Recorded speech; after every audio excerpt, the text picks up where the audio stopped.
지금 미국을 뒤흔드는 이름 하나. 앱스타인 파일 왜 지금 터졌는가? 지금 이 순간 미국 정계를 관통하는 가장 뜨거운 이슈가 무엇인지 아십니까? 바로 제프리 앱스타인 파일입니다. 단순히 한 개인의 범죄 기록이 아닙니다. 정치계, 사법부, 학계, 재계가 동시에 얽힌 거대한 문서 묶음이죠.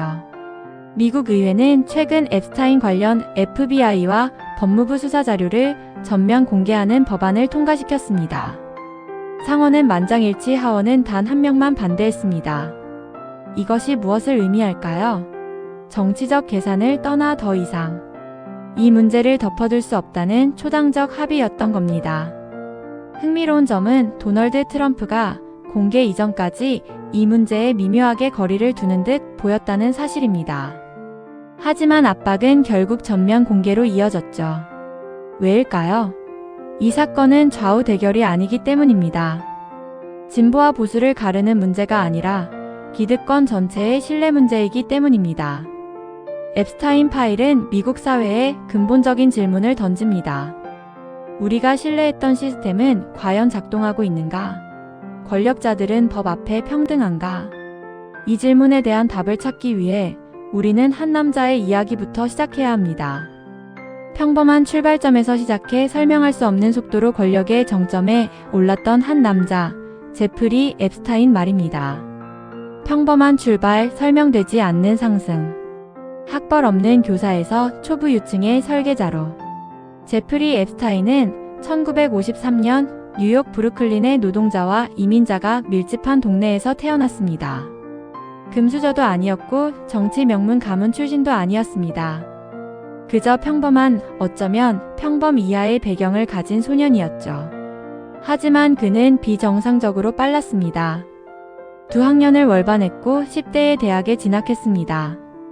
그런데 여기서 결정적인 특징이 하나 있습니다. 그는 정규 대학 학위를 받지 못했습니다. 중퇴했죠. 학벌 중시 사회인 미국에서 특히 월가와 상류층 세계에서 학위 없이 성공한다는 건 거의 불가능에 가깝습니다. 그럼에도 불구하고 앱스타인은 맨해튼 최고의 사립학교에서 교사가 됩니다. 어떻게 가능했을까요? 그곳에서 그는 월가 엘리트들의 자녀를 가르치며 권력의 입구를 발견합니다. 학부모들과의 네트워크가 시작된 거죠. 이후 그의 행보는 더욱 놀랍습니다. 투자은행으로 이동하고 곧 초부유층 자산관리 전문가가 됩니다. 그런데 문제는 그의 금융 전문성이 검증된 적이 없다는 점입니다. 어떤 투자 실적도 어떤 금융 자격증도 확인되지 않습니다. 그럼에도 억만장자들이 그에게 돈을 맡겼습니다. 여기서 우리가 주목해야 할 것은 능력이 아닙니다. 누가 그를 신뢰했고 왜 아무도 질문하지 않았는가입니다. 앱스타인의 진짜 재능은 금융이 아니라 설명되지 않는 신뢰를 만들어내는 능력이었습니다. 그는 권력자들의 사교 네트워크를 장악했고 그 네트워크 안에서 누구도 그에게 증명을 요구하지 않았습니다. 이것이 바로 앱스타인 시스템의 시작이었습니다. 돈의 출처보다 무서운 것. 섬, 비행기, 그리고 닫힌 공간. 제프리 앱스타인은 돈만 모은 게 아닙니다. 그는 자신만의 세계를 만들었습니다. 뉴욕의 타운하우스, 플로리다의 저택, 뉴멕시코의 목장, 그리고 카리브해의 섬.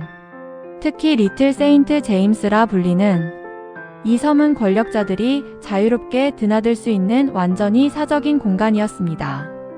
이 공간들의 핵심은 장소 자체가 아닙니다. 구조입니다. 어떤 구조였을까요? 첫째, 외부 차단. 섬은 배나 비행기로만 접근 가능했고 출입은 철저히 통제되었습니다. 둘째, 권력자 전용.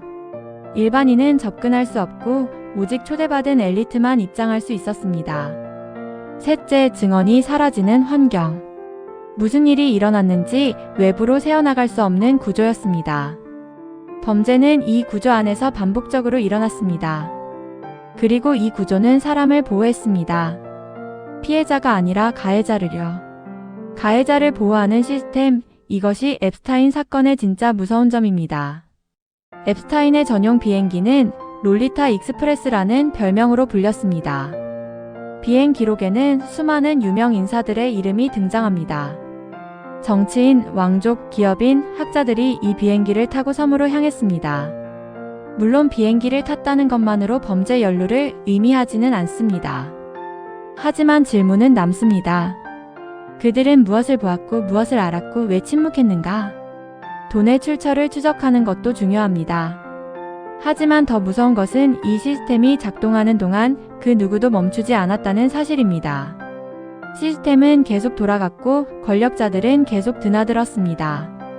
이메일이 드러낸 것. 농담인가, 암호인가, 혹은 경고인가? 이번 앱스타인 파일 공개에서 가장 큰 논란을 일으킨 것은 이메일입니다. 특히 앱스타인과 그의 동생 사이에 오간 이메일들이 문제가 되었습니다. 이 이메일들에는 스티브 배넌, 푸틴, 그리고 별명으로만 불린 여러 인물들이 등장합니다. 내용은 충격적입니다. 일부는 노골적이고 외설적입니다. 일부는 농담처럼 보이지만 맥락을 알면 전혀 농담이 아닙니다. 어떤 이메일은 명백한 암호처럼 읽힙니다.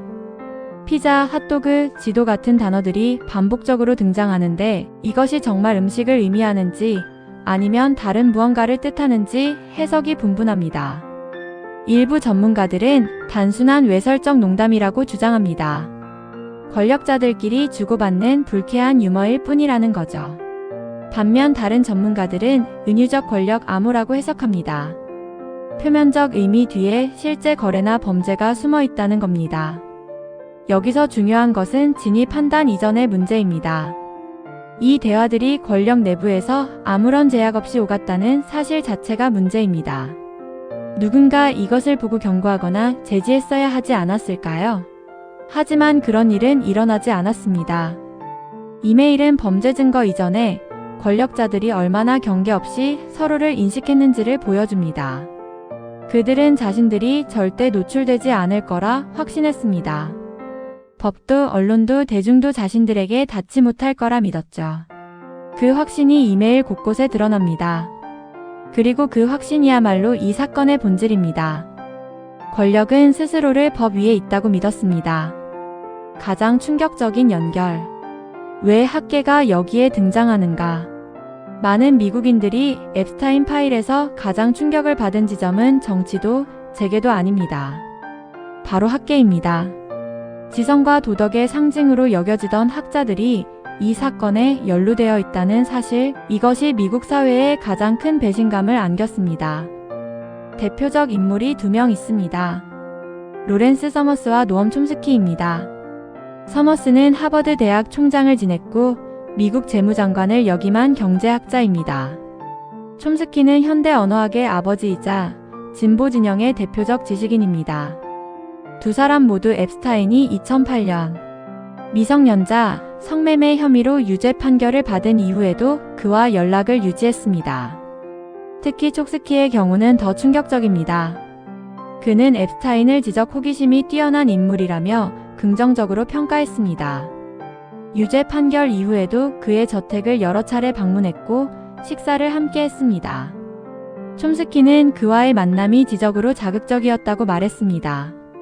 이 지점에서 근본적인 질문이 제기됩니다. 도덕은 지성 앞에서 예외가 되는가? 지적 호기심은 윤리적 판단을 유보할 만큼 중요한가?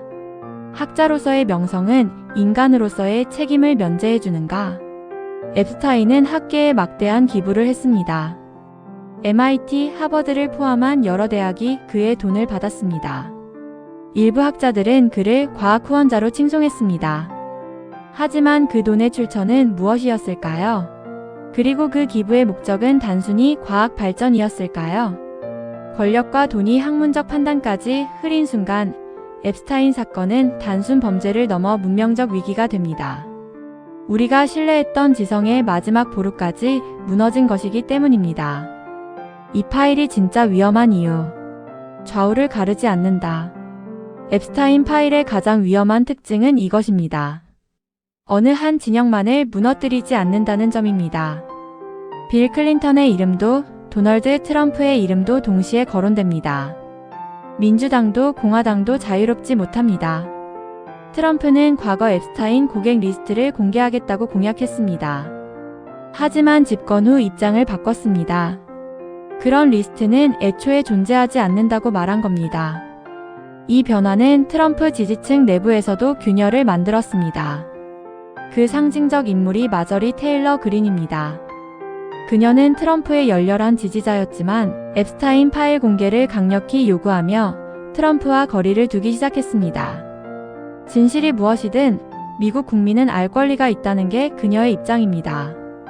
이 사건이 보여주는 것은 명확합니다. 좌우 진영 대결은 표면이고 진짜 균열은 엘리트와 대중 사이에 있습니다. 권력을 가진 자들과 그렇지 못한 자들 사이, 법 위에 있다고 믿는 자들과 법을 지켜야 하는 자들 사이의 균열입니다. 앱스타인 파일은 미국 사회에 하나의 감정을 남겼습니다. 혐오와 회의입니다. 엘리트가 도덕을 말할 자격이 있는가? 시스템은 정말 작동하는가? 정의는 평등한가? 미국인들은 지금 이 질문들을 던지고 있습니다. 그리고 이 질문들은 비단 미국만의 문제가 아닙니다. 권력과 부의 유착, 시스템의 보호를 받는 범죄, 침묵으로 공모하는 엘리트들. 이것은 전 세계 어디에나 존재하는 구조입니다. 앱스타인 파일은 그 구조를 가장 적나라하게 보여준 사례일 뿐입니다. 진짜 질문은 이제부터입니다. 우리는 이 구조를 바꿀 수 있을까요? 감사합니다. 구독, 좋아요 부탁드립니다.